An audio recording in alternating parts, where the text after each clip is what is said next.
Mireklamo si Sheila Rodriguez tungod wala pa siya nakakuha og sedula og barangay clearance. Anaa sa barangay Lagaw ang kumpanya nga gitrabahoan niya og buot nga mo-renew og business permit. Apan gikan alas 8 sa buntag kaganiha, miabot sila sa one-stop shop sa may City Hall sa Jensen, nag-alas 10 na lamang, wala pa kuno ang mga taga-barangay Lagaw. Alas 10 pasado na kuno sila, miabot. Diri mi kay daghan na ako kung mga sabay kaganing na sa diyan. Naglakaw na lang sila kay wala pa tapos ang uban mo adto na lang daw siguro dito. Mismong ang labaw sa Business Permit and Licensing Division kon BPLD sa Dakbayan sa Jensen nga si Geraldine Zamora ang nag-inspect sa one-stop shop aron nga makit-an niya kung hanay ang dagan sa mga nagaproseso ug mga naga-renew sa business permit.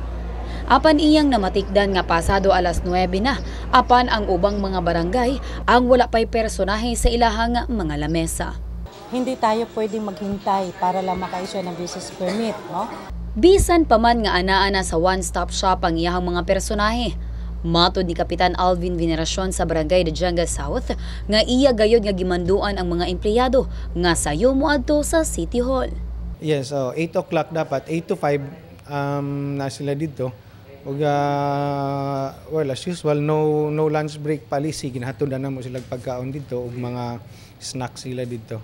Gilauman na lamang sa BPLD nga mas sayo og kompleto ang mga barangay, ilabi na ang mga dagkong lugar sa pagkuha og sedula og barangay clearance ngadto na sa mga mag-renew aron nga sayo sila mahuman og dili masayang ang ilahang panahon. Kung maaari ako'y nakikiusap sa lahat ng mga barangays, lalo na yung malalaki, na kung maaari lang ay nandyan sila during office hours from 8 to 5. Sa pikas usab nga bahin, mas hanay kuno karon nga Lunes ang dagan sa renewal sa business permit. Kini ang namatikdan ni Arnold Ortiz. Karon lamang kuno nag-renew tungod na sayod siya sa kagubot sa katawhan, maong naglaom nga wala nay problema human sa sobra usa ka semana. Last week bitaw nang bilitaan ako nagsamok pa man ng City Hall, wala sa ko nagsamok-samok sa kay basi maipit ko ba. So unsa mo gina-expect ron, sir? At least karon na-expect na ko mga magpaspas siya para matawhay po ang pagplastar sa pagkuha sa papilis sa mga kwan. Sa ulahing update, sobra 200 pa lamang usab karon ang nahatag sa BPLD nga mga business permit. Wala pa kini katunga sa sobra 9,000 nga target nila, una ang deadline sa Enero 20. Apan matod niya mas hanay na karon ang proseso, itandi sa milabayng semana.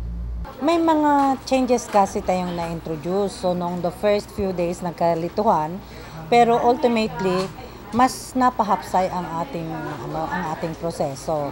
Gilao man usab matod pa nilang Zamora nga sa mga ulahing adlaw sa renewal sa business permit, mudag sa ang mga tawo.